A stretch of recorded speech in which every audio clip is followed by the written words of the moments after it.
Сергей Иванов. Тяжело жить художнику. Сначала пойди подстройся и пиши то, что можно быстро и легко продать. Наладь этот принтер близких повторов и творческих ненужностей. А теперь еще и подстройся под цвет стен и свет в кухнях хрущевок, под вкусы обывателей. И вообще ровное творчество, в кавычках, получается. Да вот нифига. Да вот нифига не очень понимаю. Это значит, что типа я не сдамся, не буду в этом участвовать? Или я в этом участвую? Ну хорошо, если я в этом участвую, в подстраивании под вкусы обывателя, как вы говорите, то это очень чревато. Я знаком с одним художником, для которого это стало просто трагедией. Он сказал, что я не могу, как ты, размашисто писать, и пытаюсь, скатываюсь в детали, и ничего с этим поделать не могу. Продающийся очень хорошо художник в Америке и не только. То есть душа-то просит, ты подписываешь договор либо с творчеством, либо с этими вот повторами безликими, либо с принтером безликим в угоду толпе. Вот какой ты договор, вот две бумаги перед тобой. Что делать? Совместить опасно. Вот я случай привел, что вот он пытался совместить, а они же хотят, галереи, давай нам вот эти розочки там всякие там улочки со светом.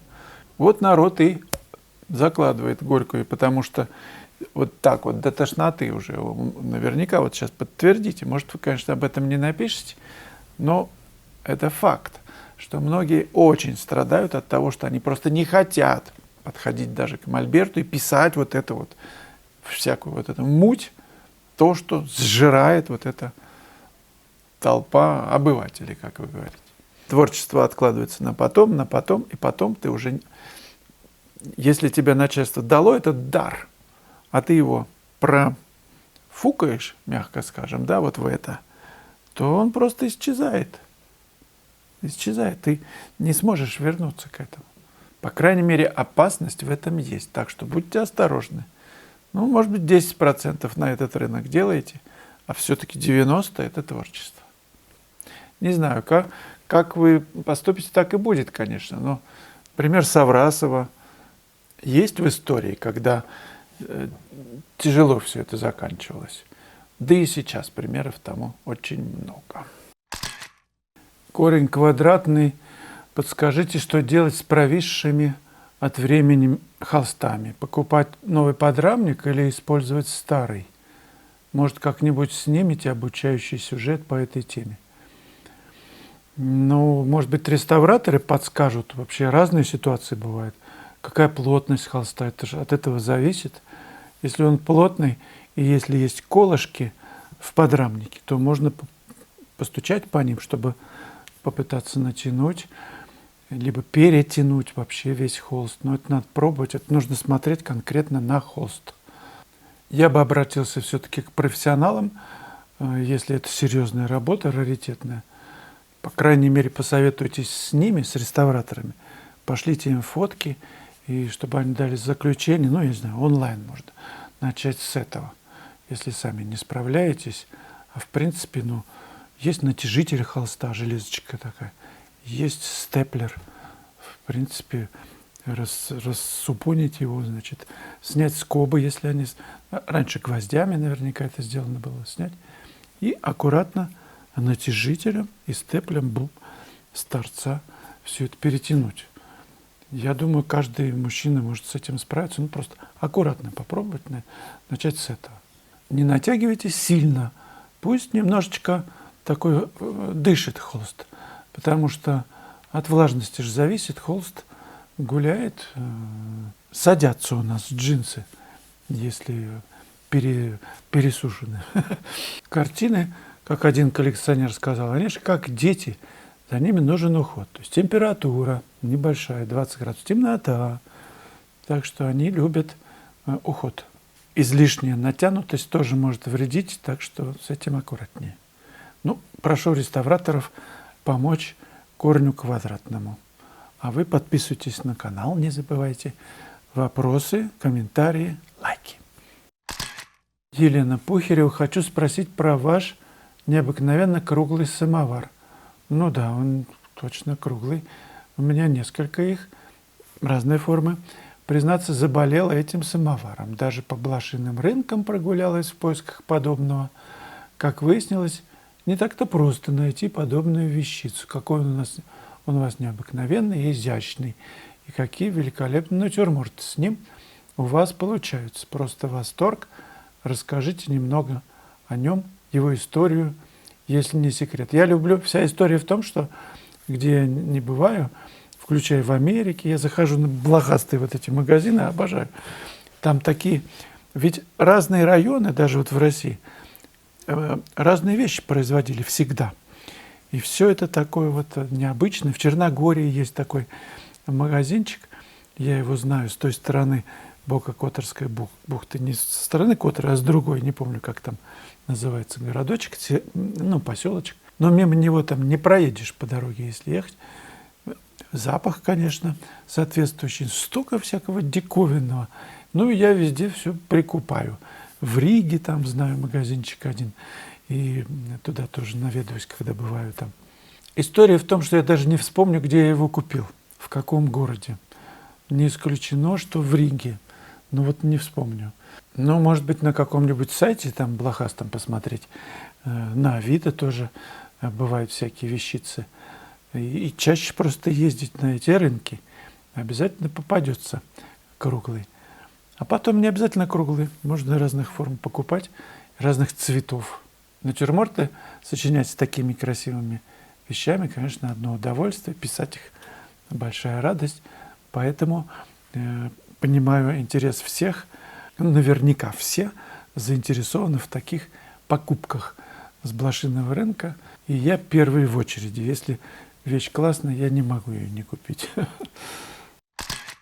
Дмитрий Федяев. Если нарисовать гладкое небо совместно с гладким морем. Гладкое. Где будет центр композиции? Кораблик какой-нибудь там поставить. Или рыбака. Ну, за что-то зацепиться. Ну, хотя облако может быть. Я не знаю. Если вечерний закат, то так композиционно изобразить, поставить, найти облаку какому-то место, которое одно сильно более выразительно, чем другое. Ну, составить из предлагаемых обстоятельств вот эту конфигурацию, так, чтобы притянуть внимание к этому центру. Очень много картин, где, например, куча всего, и не понять, где же главное. Один художник мне сказал, куда смотреть. Давно это было, он критически разбирал мою работу, я почесал в затылке, и действительно он прав, потому что глаза разбегаются, центр композиции не явно проявлен. Но вы знаете, есть такие работы, где он действительно размыт, и художник ведет тебя не только в одну точку, там, в глаза, например, но хочется посмотреть еще на руки, на, извините, корму человека, если ты с ним общаешься, на ноги, я имею в виду, щиколотки, конечно. Затылок очень интересен, прическа, броши, серьги, конечно же. Но для каждого будет свой центр, заметьте. У кого-то глаза, у кого-то другие интересы, у третьего еще полнее интересы, булочные какие-нибудь. Ну, что тут поделаешь? Притяжение такое создается из-за мозга смотрящего, из-за его программы, которую он носит в своей башке. Ее же нужно как-то переформатировать, этот жесткий очень диск, костяной вот этот вот, очень костяной диск.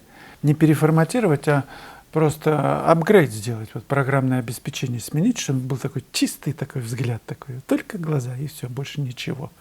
Ну, тоже плохо. Ну, а море, небо, значит, либо волна какая-то. То есть нужно найти этот центр притяжения, да. Если волна на переднем плане накатывается, значит, волна. Если на дальнем плане там облачко или какой-нибудь просвет, значит, часть какая-то просвет туда, значит. Вы все время управляете, как художник, вниманием зрителя, своим прежде всего. Куда? Какой интерес? Ради чего вы стали это писать? Сейчас спросите. Может быть, ради гладкого неба и гладкого моря. Это тоже все является тогда центром притяжения без всякой ну, акцентации, такое слово даже второй раз произношу. Ну, без всякого акцента. Может быть, вас посетила какая-то безбрежность, такая дарованная начальством. Вы захотели ее выразить через гладкость моря и гладкость неба, и ничего больше. Это тоже композиция, тоже решение, идея. Друзья, приглашаю на мастер-класс на Академичку 3, 4, 5 числа, ну, марта имеется в виду. А те, кто не может на класс живой, заходите в онлайн-школу, там есть видеоуроки.